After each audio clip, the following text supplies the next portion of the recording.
ভারতের প্রধানমন্ত্রী নরেন্দ্র মোদীর সাথে একান্ত বৈঠক করেছেন প্রধানমন্ত্রী শেখ হাসিনা। গত সন্ধ্যায় নয়াদিল্লিতে রাষ্ট্রপতি ভবনে উষ্ণ ও বন্ধুত্বপূর্ণ পরিবেশে বৈঠক হয়। তারেক রহমানের দুর্নীতি নিয়ে কথা বললে তা গণমাধ্যমে ঠিকমতো আসে না উল্লেখ করে সাংবাদিকদের উপর ক্ষোভ প্রকাশ করলেন আওয়ামী লীগ সাধারণ সম্পাদক ওবায়দুল কাদের। বিএনপির মহাসচিব মির্জা ফখরুল ইসলাম আলমগীর বলেছেন, দেশে ভারতের মতো প্রতিনিধিত্বমূলক নির্বাচন চান তারা। বলেছেন, বর্তমান আওয়ামী লীগ আজিজ বেনজির আওয়ামী লীগ।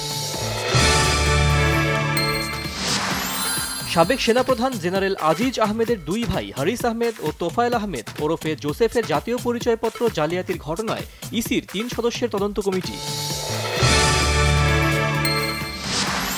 প্রস্তাবিত বাজেটকে উচ্চাভিলাষী ও ফাঁকা বুলির বাজেট বলে উল্লেখ করেছেন টিআইবি নির্বাহী পরিচালক ডক্টর ইফতেখারুজ্জামান। দেশের অর্থনীতি যে অবস্থায় দাঁড়িয়েছে, বাজেটের আয় ব্যয় হিসাব মেলানো সম্ভব নয়, মনে করেন অর্থনীতিবিদ ডক্টর ওয়াহিদুদ্দিন মাহমুদ। সাবেক আইজিপি বেনজির আহমেদের বিরুদ্ধে ওঠা অভিযোগ সহ দুদকের তলবের সাম্প্রতিক ঘটনার ব্যাপারে তদন্ত চলছে, জানিয়েছেন আইজিপি চৌধুরী আবদুল্লাহ আল মামুন।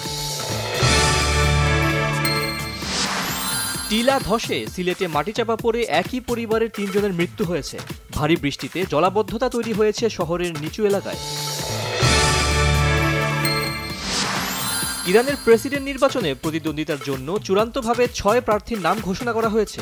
আগামী ২৮ জুন নির্বাচনে প্রতিদ্বন্দ্বিতা করবেন তারা।